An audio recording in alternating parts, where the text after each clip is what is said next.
دي بقى كيكة اليومين دول، اكتر كيكة بحب اعملها في الاجواء دي، اجواء الخريف مع بداية الشتاء.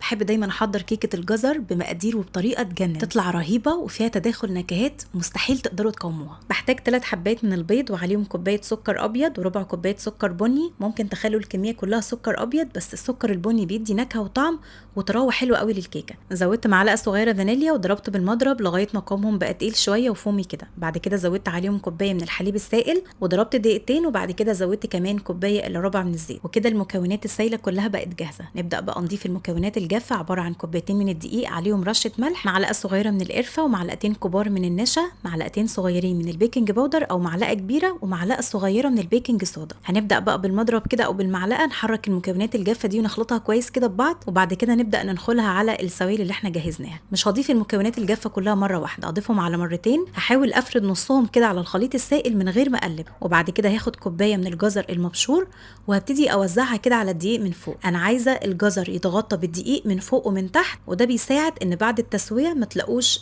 البشر بتاع الجزر نزل في الكيكه من تحت، بتلاقوه متوزع كله في الكيكه بالتساوي، مش متكون في حته واحده. نخلت باقي كميه الدقيق كده على الجزر، وهبدا بقى بالمضرب اقلب من تحت لفوق لغايه ما نخلط المكونات الجافه كلها. وزودت اخر حاجه نص كوبايه من عين الجمل المجروشه. قلبت بقى بمضرب يدوي كده في اتجاه واحد لمده دقيقتين مش اكتر، وبالاسباتيول عشان نتاكد ان مفيش اي دقيق موجود تحت. وعندي قالب مقاس 24 بطنته بسمنه ودقيق وصبيت فيه خليط الكيك، وهسويه في الفرن كتسويه اي كيكه عاديه على درجه حراره 180 الرف الاوسط من 45 ل 50 دقيقه. ودلوقتي ببدا احضر الصوص الرهيب اللي بيتقدم مع الكيكه. 4 مربعات من الجبنه، وممكن تستخدموا جبنه كريمي 3 معالق كبار مثلا، عليهم نص كوبايه سكر بودره، معلقه صغيره من الفانيليا، وضربتهم كده في الكبه او بالخلاط، وكده بقى عندنا الصوص جاهز. ودي الكيكه الرهيبه اللي ريحتها كانت قلبه البيت بعد التسويه. ريحتها تجنن واخده ارتفاع خطير وطريه جدا. سبت بقى الكيكه تهدى شويه كده في القالب، بعد كده قلبتها على طبق وحطيت عليها الصوص بالشكل ده. ومش قادره بقى احكي لكم طعمها كان عامل ازاي. بجد من احلى الكيكات اللي هتجربوها، طريه جدا واخده ارتفاع يجنن وقوامها هش وزي الاسفنجه بالظبط.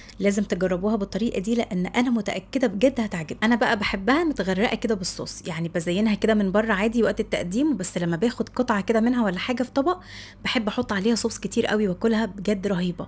انا بموت في كيكه الجزر وجربتها من اماكن كتير، بس بجد اللي انا بعملها في البيت ما تفرقش خالص عن اللي اكلتها من بره، ده لو ما كانتش احلى كمان. شوفوا بقى شكلها من جوه عامل ازاي، تجنن. قوامها طري قوي ومساماتها ضيقه، والجزر مع عين الجمل متوزعين فيها بشكل مظبوط، مش متجمعين كلهم في حته واحده. في بقى اللي بيحبوا ياكلوها دافيه كده زي السينابون، وفي اللي بيحبوا ياكلوها بارده. انا بحبها بارده من التلاجة، بزود عليها صوص مع كوبايه شاي او فنجان قهوه الصبح، يعني كفيله تعديلي مزاجي لغايه اخر اليوم. وبس كده، دي كانت احلى واجمل طريقه تعملوا بيها كيكه الجزر في البيت وتطلع معاكم مظبوطه من اول مره. بتمنى فيديو النهارده يكون عجبكم. لو عجبكم اكيد ما تنسوش تعملوا لايك، وشكرا جدا ليكم والسلام عليكم.